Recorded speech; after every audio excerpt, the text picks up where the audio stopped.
Welcome back for another video. I'm Airbad, a free-to-play endgame player in Raid Shadow Legends. Today is day 7 of the Helicath fusion, and we once again find ourselves combining Ice Golem and Champion training.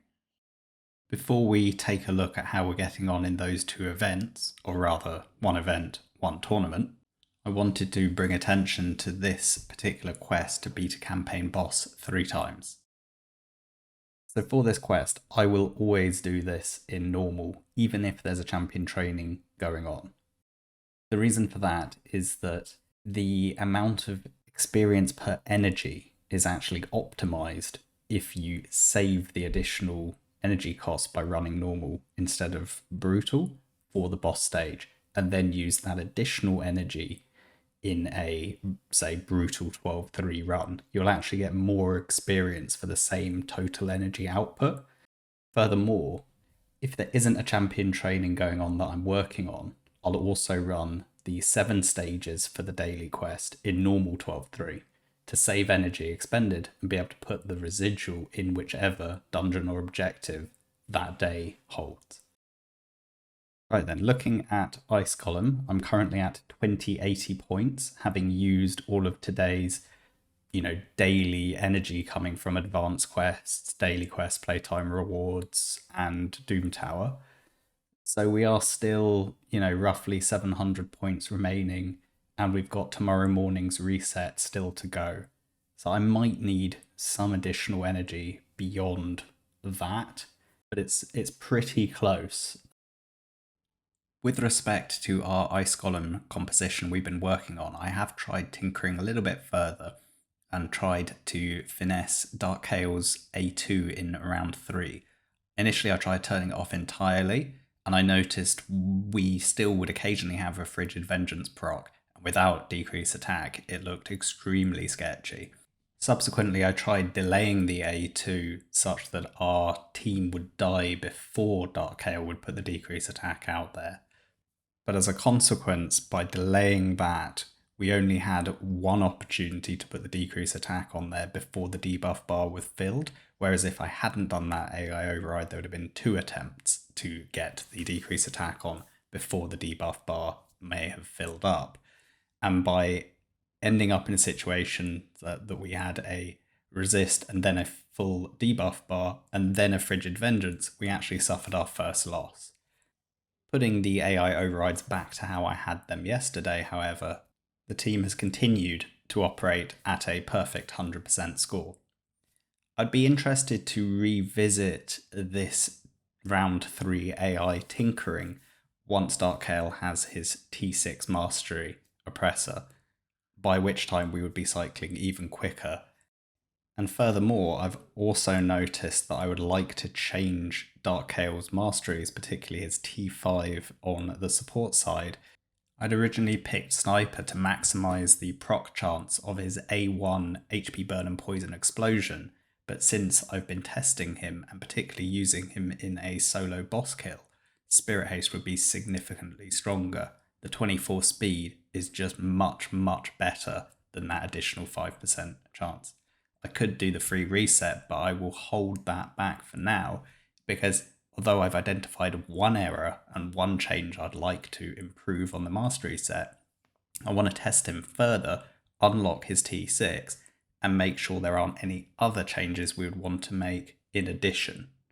I think once we know all of the changes and the absolute optimum mastery set, we'll then be in a position to select the masteries in an optimum fashion and make sure we don't risk having to use 150 gems to reset them again. And really this is why I'm always very cautious about setting masteries until you've thoroughly tested a champion and understand exactly what your use case for the champion is and how you want the masteries to be tailored to that use. Ultimately, I do that to try and avoid making mistakes such as this one. And I'm really loathed to have to change masteries on a champion ever. On the champion training, we're now at 10,388. I've performed some more rank ups that were waiting to be done and continue to use my brew method with those. I haven't run any more campaign, I haven't used any more energy on champion training yet, but we still have just over 1,000 points to go.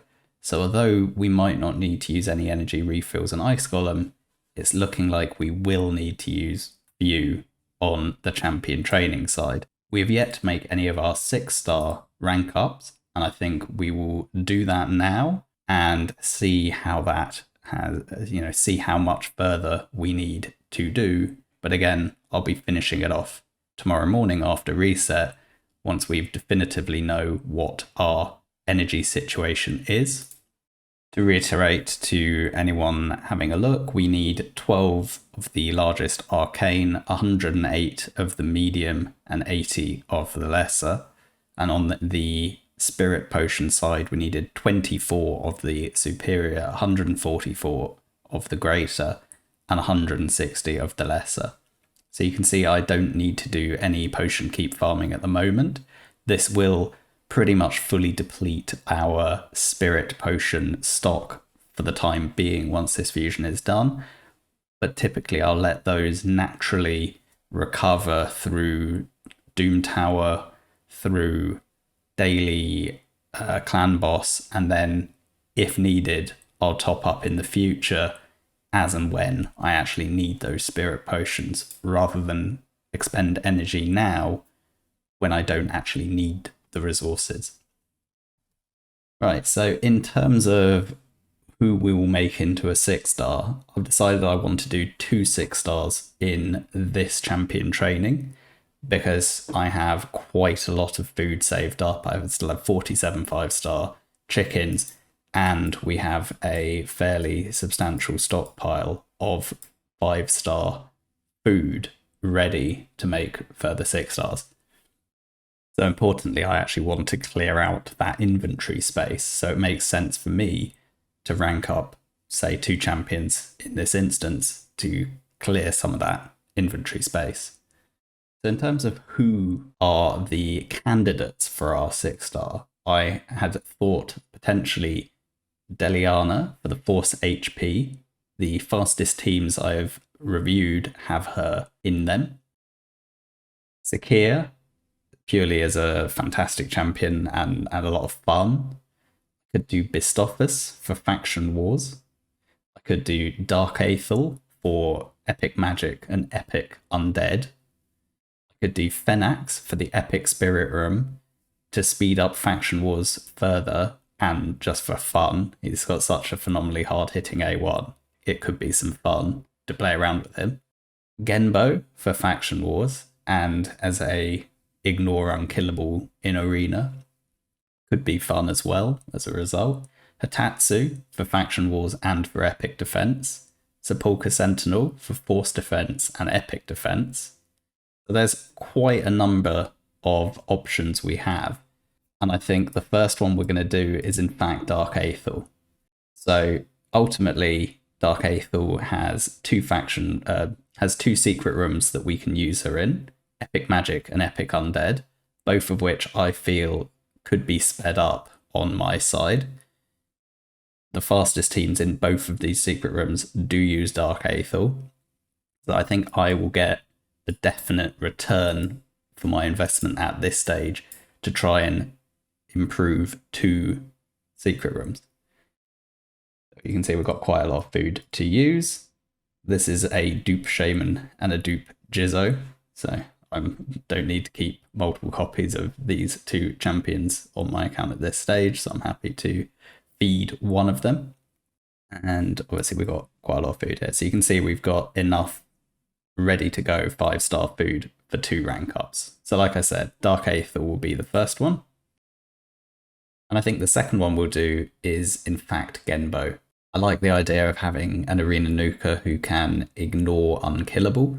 I also like the idea of having another DPS champion for Shadowkin Faction War. At the moment, the only DPS champion I have built is Ninja, and it's quite restrictive if I want to try and do any additional Shadowkin only content to not have another DPS champion that is, shall we say, more accessible. So I think in terms of future content, it will benefit me most to upgrade Genbo at this stage. With those 2 rank ups done, typically what I do once we have a 6-star champion is I put 10 brews into them to get them to level 30, and then from thereafter they'll go into a Minotaur grind in the next CBC. I will also save the additional Ascension rank up for that CBC, so I will leave them at 5-star Ascension until we have the next Clan v Clan. So they're both now ranked up to 6-star and leveled up to 30. With that done, we can review how we are on champion training, and you can see now we're only 300 points shy of the legendary tome. So I would say that we probably won't need to use much energy to achieve that.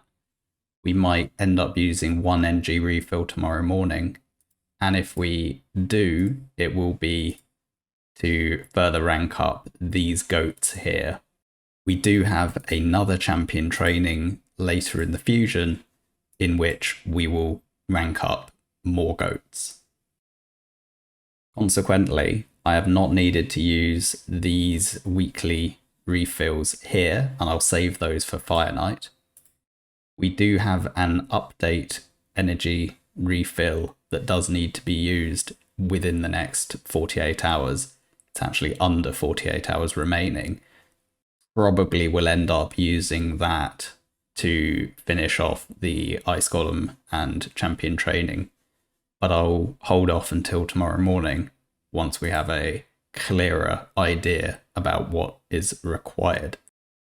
Lastly, in the comments, people did mention about tag team, and yes, I am attempting to get the Relentless, but I do seem to have someone else in my group who is pushing pretty damn hard, so I might end up having to settle for 2nd place, but we'll see how it unfolds. We still have, the best part of 2 days remaining. As for the energy refills, I have not used those yet. I will most likely be using them in Fire Knight with that overlap of Dungeon Divers and Fire Knight. Speaking of Dungeon Divers, we are now 1400 points in, so we still have 2300 points remaining. I would say we still have quite a lot of work to do in Dungeon Divers, so I expect us to have to put in quite a lot of energy in that first day of Fire Knight when we have the overlap. And for me, I would rather additional energy into Fire Knight than I would in Ice Golem. In my instance, it definitely makes sense for me to be under-investing in the Dungeon Divers now with a view to maximise in the overlap with Fire Knight. Right, I think that's it for today's video. We've just had a repeat of the same events as we've been covering over the last couple of days. There hasn't been a great deal of additional tips or information to cover in this video as compared to the previous 2 days, but at least you can see how I'm continuing to progress in this fusion, how I'm trying to make sure that we reach all of our goals whilst continuing to use as few resources as possible. Once again, please like, comment and subscribe. Your feedback is always welcome, and I will catch you in the next video. Bye for now.